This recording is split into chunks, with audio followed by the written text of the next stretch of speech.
Today, I want us to look at the proper way to compete in business and compete in sales. That's because it's been coming up quite a bit in interactions with my clients because there's one person in particular who has a sales team, and the people keep complaining. Competition is out there, competition is out there. These are roadside people, blah, blah, blah. Price is a problem, price is a problem, price is a problem. Then also on my radio show, I've also been getting questions about that. How do I compete? This is what I do. There's competition. This is what I do. Blah blah blah. So I guess it's one of these things that will never go away. People will continue complaining about competition. And I can remember back when I was a little kid, because my mom is a retired marketing executive. So I remember that even then, back in the days, in the 80s, people were already complaining competition, competition. So, I mean, within my own lifetime, in the 80s, people complain competition. In the 90s, people complain competition. In the, how do you say it now?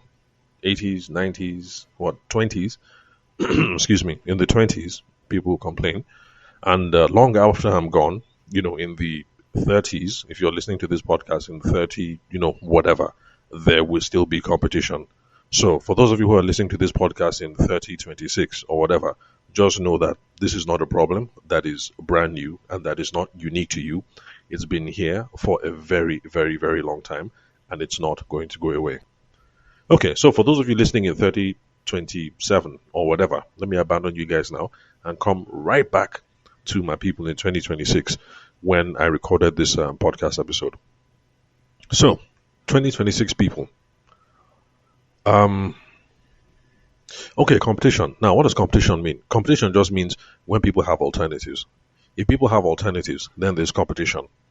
Now, I want us to look at it from that mindset or that mind frame, because lots of people don't realize that when you're talking to, if you're thinking about competition, you'll be thinking about other people. But if you're thinking about alternatives, you now realize that, okay, things are a bit more complicated, because it's not just that there are alternatives in the market.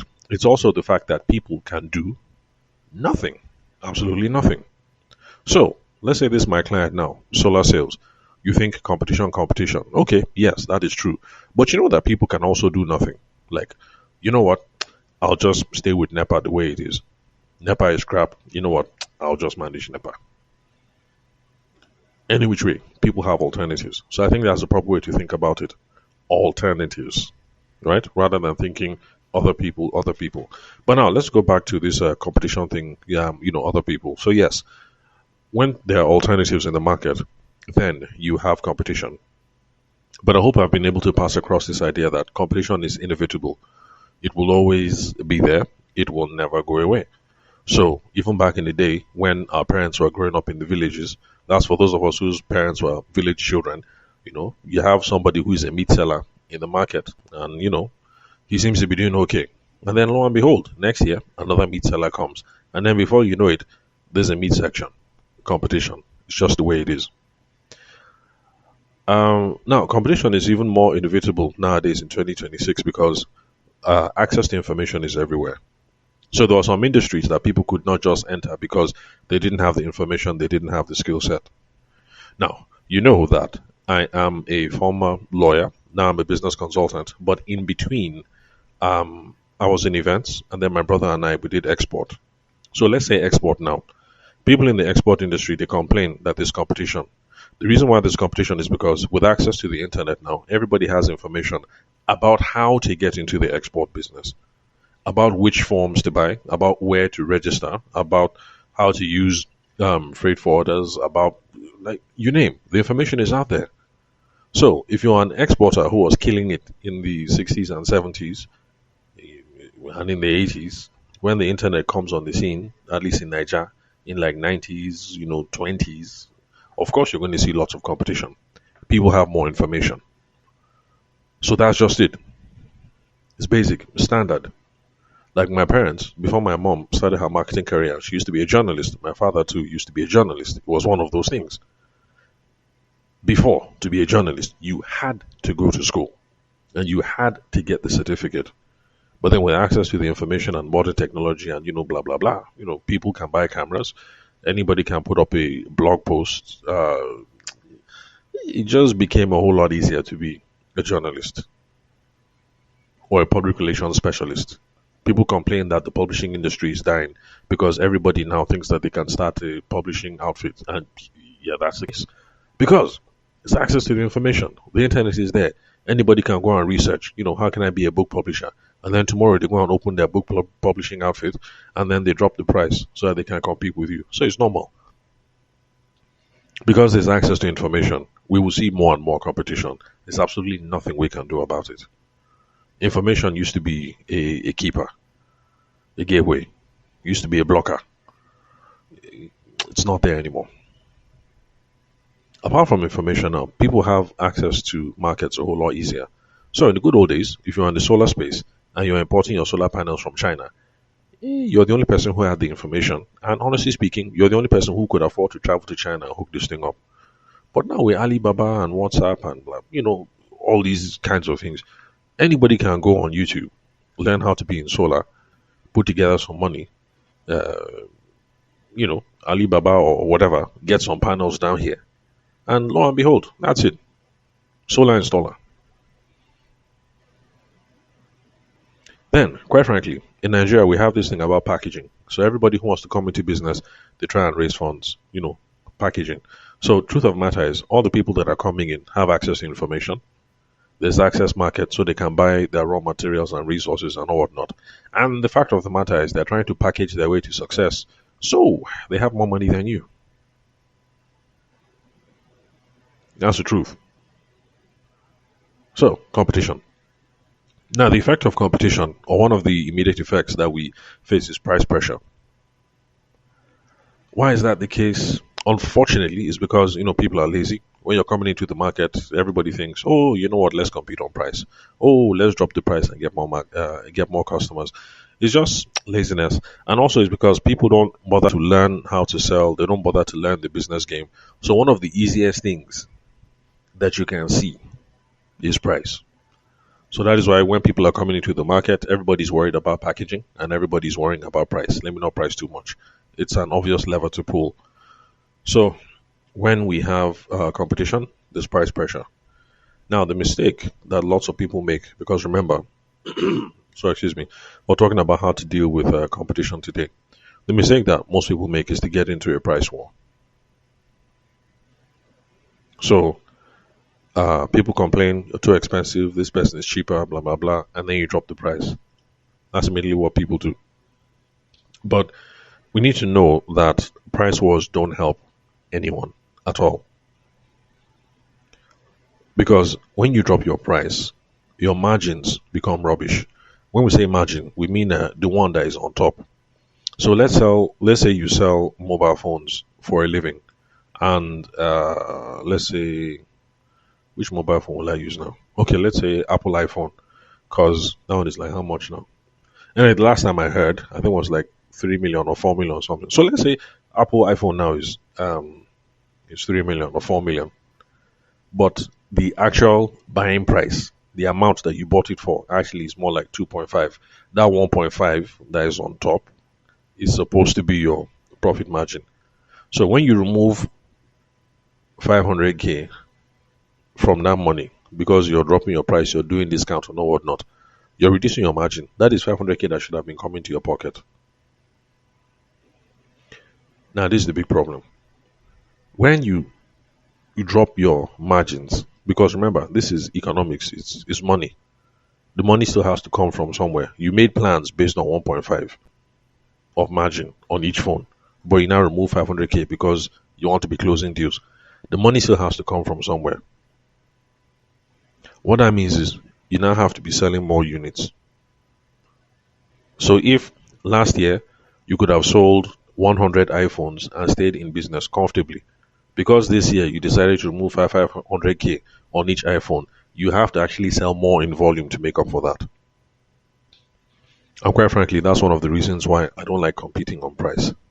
You're making your job harder. So let's say last year you only sold 30 iPhones and you thought that was hard. Now you're reducing your margins. You don't know that 30 that you said last year that you thought, "Oh, this is work." You don't know now you're putting yourself in for some serious work.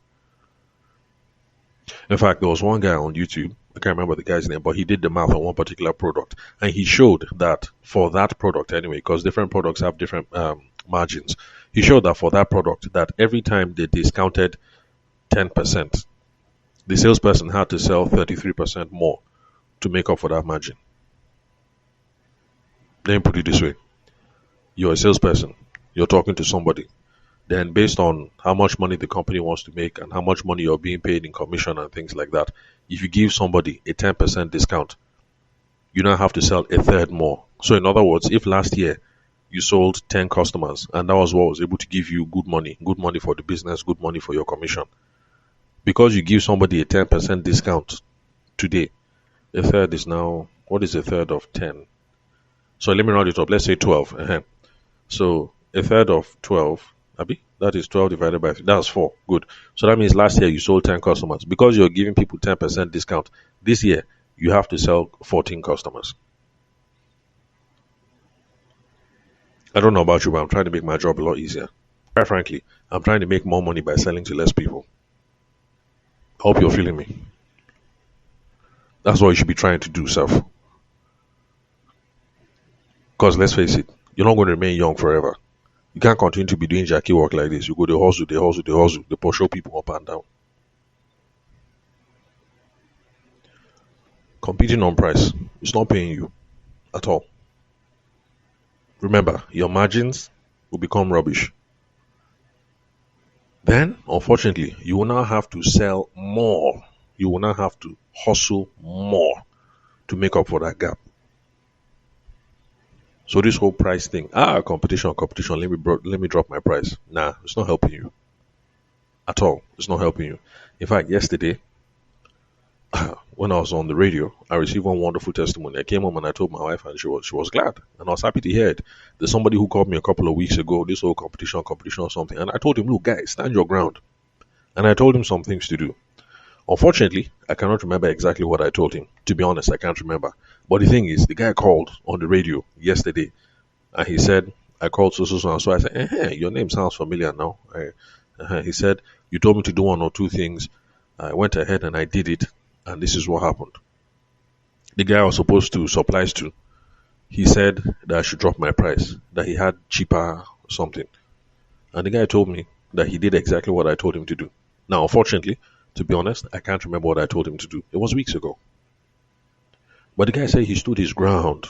And when the person told him other people are there are other invoices, he said, okay, no problem. You have other invoices. No problem now. It's okay.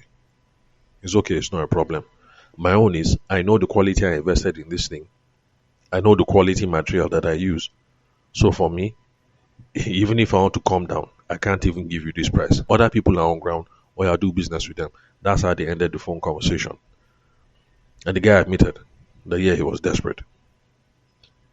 He was desperate. And when people are trying to play you anyhow on these price things, they are playing on the fact that you are desperate, that you will come down. But he left it. He said, the guy now called him again. He said, oh boy, how far? That, I'm still here. That, look, just drop this price. Let's go. And the guy said, no, that price that I gave you that first time, that is the price. That I know the quality of what I put here. I can't come down. That's how they ended the competition. Then the guy called again. And this guy did not cave in. The third time, the person called grudgingly. By how much? I said, look, I already told you what the price is, or I sent account number. That's it. So the guy was calling on the radio show to give me testimony. That, look, that thing you told me to do weeks ago, I did it. This is what happened. Thank you very much. I'm more confident. I'm going to stand my ground. Stand your ground. Don't be. Anyway, stand your ground. Let me just put it that way. Don't follow people and be playing all these games. The guy that called on the radio show, is a married man. And I know because I've lived that life. In fact, all the married men that I've been talking to, like we all know now. You don't stand your ground. The money that comes in is rubbish. You and your wife, you would have made some plans based on what you thought were coming in. Now the thing is not even matching up. Then at home, things are somehow, you and madam, you're already quarreling. Then there's a way that when you and madam are quarreling, the children now be tense because the house is hot. Everybody knows that the house is hot. Now me and daddy, then they quarrel. Oh, by the way, this is the reason why, for those of you who are still in school, younger people, that's the reason why when I talk to you guys, I say the time is now. The time is now. You have a business idea, begin. Now, you're in Popsy's house. Momsy is cooking for you, you're using Popsy's car, blah, blah, blah. Now is the time. Now, if you make a mistake, it's not a problem. You just feel disappointed in yourself. Your parents will even be happy self because they'll see that, oh, my son is trying to hustle. My daughter, she's trying to become her own woman. When you get a partner, and then you have kids, things become rough. Mistakes have real repercussions. You make a mistake now, school fees is due next month. There's real repercussions on the line. So the time is now. If you're single, trust me, the time is now. This is the best time to start this your business. You don't have a boyfriend yet, this is the best time to start. By the time you have a boyfriend, oh, we haven't hung out in a while, oh, I'm broke, give me some money, this, that, all these issues. You don't have a girlfriend, now is the time to start. Anyway, sorry, forgive me for going off on the rant, but anyway, so how to deal with competition. Now, there are lots of ways to deal with competition, plenty of ways. But since I've started on this whole price thing, let me just maintain this price thing. Now, number one is stand your ground. Do not compete on price. Do not compete on price. So, it should not concern you that Chukwudi is cheaper. That is none of your business. That Chukwudi is cheaper. None. It is none of your business that Abdul is cheaper or whatever. All that is none of your business. Position yourself differently. Position yourself. All I say now, position is okay. You know how Yoruba boys like to talk about packaging or presentation. Good. So don't compete on price. Position yourself well. Package yourself well. The way you package yourself is: I'm a professional. I'm a consultant, and I have expertise. I repeat, when people start playing all these useless price game up and down, okay. First of all, one thing. When I say other people's price do not concern you, I am assuming that your price is realistic, because sometimes you enter into a market, everybody is charging maybe 2.5, then you're charging 4.5 for no discernible reason. Okay, that's a problem. I'm talking about situations where everybody is charging 2.5. You're trying to hold the line and charge 2.5, but then somebody comes and tells you that they saw a quote somewhere for 1.8. So that's the reason. It's in those situations where I'm saying stand your ground. You know that 2.5 is a reasonable price. It should not disturb you that this person has brought another quote for 1.8. That is none of your business. You know that 2.5 is a reasonable price because you've done your research. You bought from and then other reputable people. Your colleagues in the business. Other people, your mates that all of you started together. So you know reasonably that 2.5 is a reasonable price. In that case, it is none of your business that they found a quote for 1.8. That is absolutely none of your business. So you position yourself, you package yourself, your presentation, the way you carry yourself is: I am a professional. I am a consultant and I have expertise. Now, let me explain. I'm a professional. When we're talking about professionals, we're talking about standards available in an industry. So when you package yourself, when you put yourself forward as a professional, what you're saying is, okay, all these other people don't have standards. I am a professional. I have standards. I have standards of behavior. So there's a certain kind of service you can expect from me. I have certain standards of quality that I'm not going to compromise. Remember, the guy who called me on the radio, that's what he said. He said, I know the quality. So even if I want to come down, I can't even get to this price. I know the quality that I bought this thing for, and I know the price that I bought this thing for. So that is your first line of packaging. I'm a professional. You say, bros, madam, all these other people in the game that you're talking to, they don't have standards. They're not professional. I have standards of behavior and I have standards of quality. I'm not going to compromise on them. So, for those of you who have physical deliverables, like those people in the solar space, or all that kinds of infrastructure, like people who, like, you dig borehole and stuff like that. Because apart from digging the borehole and the casing in the borehole, you also supply the piping, the pumping machine, all those things. So for those of you who have, these kinds of costs associated with this, you know, so you stand your ground. You sound professional. I've got standards of behavior. This is what I have to comply with. It's in your own best interest. It's also in my own best interest. It's in your best interest, so you're properly protected. It's my own best interest because I have a reputation to maintain. And then if anything goes wrong, these are the safeguards, these are the warranties, these are the guarantees, these are the blah blah blah that are put in place. All these other people that you're dealing with, they are not professionals. They do not have standards. They will not comply with standards. They don't have quality. I'm not skimping on quality. I am a professional. You stand your ground. That's professional. The next, I'm a consultant. So, there are different ways of defining consultant, but this is the way me I like to define it. I'm a consultant just means I'm a problem solver. So you tell them, okay, madam, look, I'm a consultant. I'm a problem solver. So let's just solve this problem once and for all. I'm not here to do patch. Let's have a conversation. Let me try and figure out what the problem is. Okay, is this the problem? Is this what you're trying to achieve? Madam, in my own professional opinion, or guy, in my own professional opinion, I think this is what we're supposed to do. They begin their price. You say, oh no, look, sir, I'm a consultant. I'm a problem solver. Let's end this problem once and for all. Do you want to end this problem once and for all? In my own professional opinion, this is what you have to do to end this problem once and for now. That is my own professional recommendation. You don't have to buy from me. You can go and talk to anybody else, and anybody that you talk to, if the person is a professional, even if they give you a different price, you will hear that this recommendation I'm giving, it would be the same recommendation. You stand your ground. I'm a professional. Other people don't have standards. They don't have standards of behavior. I do, and I intend to keep them. Other people don't have standards for quality. I do, and I intend to keep them. I'm protecting you so that you buy this thing once and for all. I won't have quarrel. I'm also protecting me. I value my reputation, man.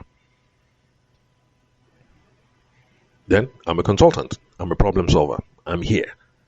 Let's figure out a way to solve this problem once and for all.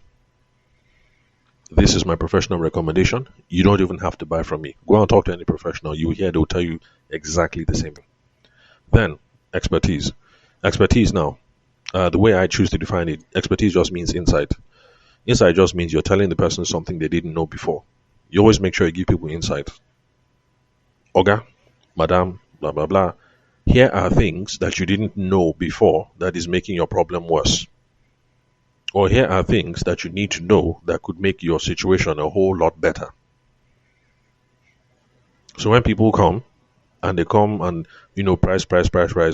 Oh, 2.5, but Chukudi said 1.8. Oh, of course, you'll run into other people like Chukudi who charge 1.8. Now, personally, I don't know Chukudi, to be honest. But, madam, I am a professional. I have standards that I want to uphold. I have standards of behavior and I have standards of quality that I choose to maintain. It is possible that Chukudi, who is charging 1.8, might be compromising in quality here and here and here and there. In fact, that's one thing I saw one of my clients do. The same guy in the solar space, when he was talking to the people, one of the sales team. And I liked what he said. He said, oh, I've seen the quote. This and this and this is the place where they might be saving money. They might be cutting money from here, cutting money from here, cutting money from here. You would tell the client that exactly. I am a professional. I have standards. They might be cutting from here, from here, from here. I am not going to do that.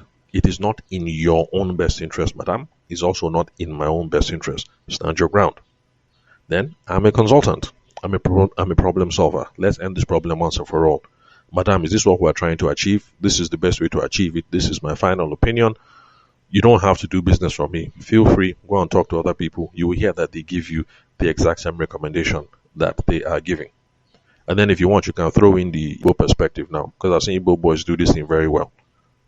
Because Igbo boys they now add this. And when you go and talk to other people and they say exactly the same thing, please come back and buy from me. I'm the one who told you first. So if you want, you can, add that Igbo flair to it. Igbo people, I beg, no vex. I'm not trying to talk down on any of you. I'm just saying that this is stuff I see in the market. For some reason, I don't see Hausa people or Yoruba people doing it. Then finally, you give them insights. Now, okay, madam, based on what I'm seeing, look, whether you do business with me or not, to make everything better, if you try them like this, things will be better. If you do like this, this is how you maintain your system. This is how you do it. Like, give them insights, something they didn't know before. Here is why the problem happened. Here is why the problem is reoccurring. This is how we can prevent it from happening.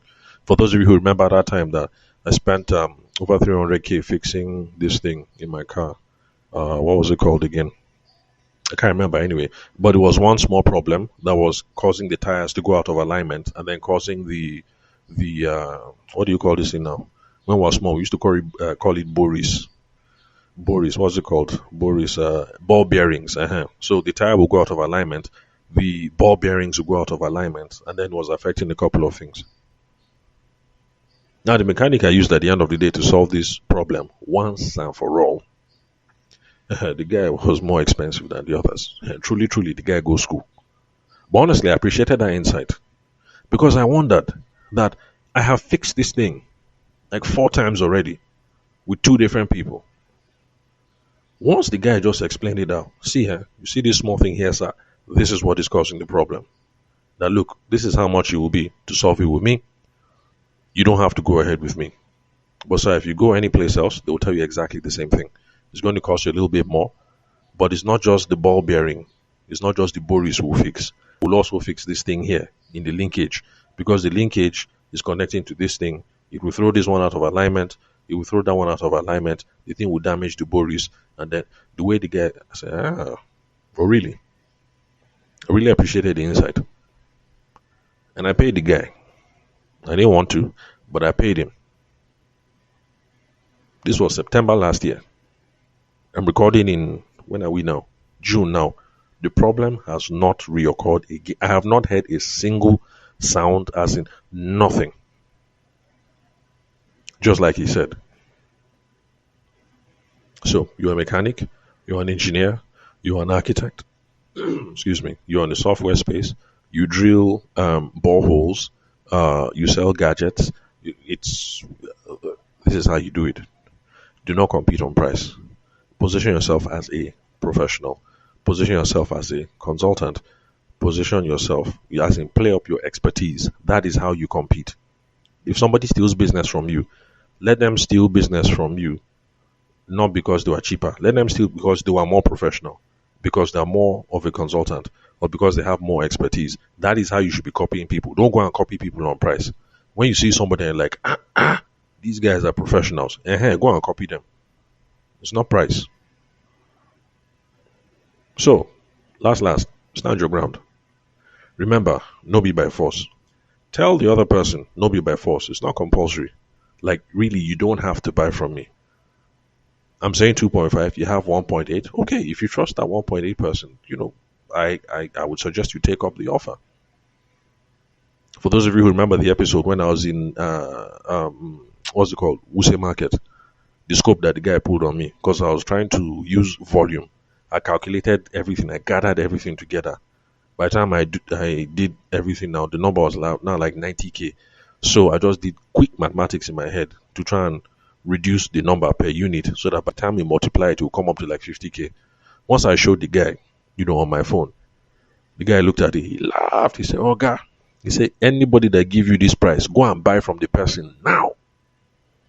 It's a good price." That's what he told me. Then he also added, "In fact, Oga, if anybody give you this price, Take me to the person's shop. I want to start buying from him. I want him to be my supplier. If the thing actually is good quality and you see it at this price, okay, take me to the person's shop now so I can buy from that person. Because if I buy from that person at this price, my profit margin will even be higher self. That's what the guy told me. It's not by force. No be by force. Let people know. No be by force. I understand that it can be hard. It can be hard. I know how it is when you're desperate. But especially for those of you who sell physical something. Like the loss, somebody has to eat the loss. Are you the one that is going to eat the loss? Stand your ground. Not by force. Let the person know.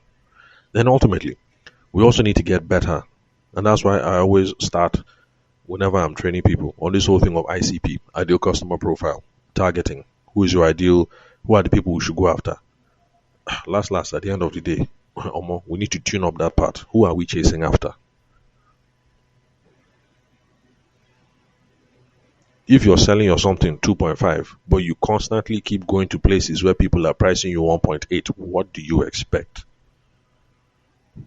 If your something is 2.5, I beg, targeting, start looking for places where 2.5 million naira people hang out. We can't keep trying to sell 2.5 million naira products to people who only have 1.5 million. So at the end of the day, we also need to be targeting better.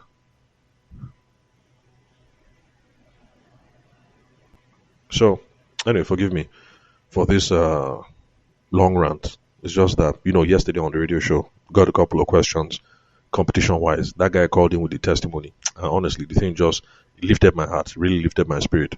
So, I know I've spoken about this in the past, but I know somebody's just discovering the podcast today. This is a gospel that I think lots of people need to hear. Yes, there's competition. Competition will never go away. Stop competing on price. This is how you position yourself. You're a professional, you're a consultant, you have expertise. It will be hard, just like that guy said, to tell somebody, no be by force. It will be hard the first time you do it. And when you go home, you'll be regretting, like, Kai, should I have done that? And yes, you'll miss out on a couple of things. But by the time one or two people call back, just like this guy called back 3 times, and you now see the light, you have the courage to persevere and to continue. But don't drop your price. In fact, with the way the economy is going now, we all should be increasing our prices. Like I just increased my prices recently. And I don't give 2 F's. Like, oh, okay, you can't cope. And that's not a problem. No be by force. The podcast is even free. So keep listening to the podcast. But these are the new prices. It's not going to get cheaper. Anyway, let me end it here so that you guys can go about your day. So, thank you very much for your time and attention. If you'd love to connect with me, call me. Send me a text message or a WhatsApp message on 080 6466 2140. I'll catch you all some other time.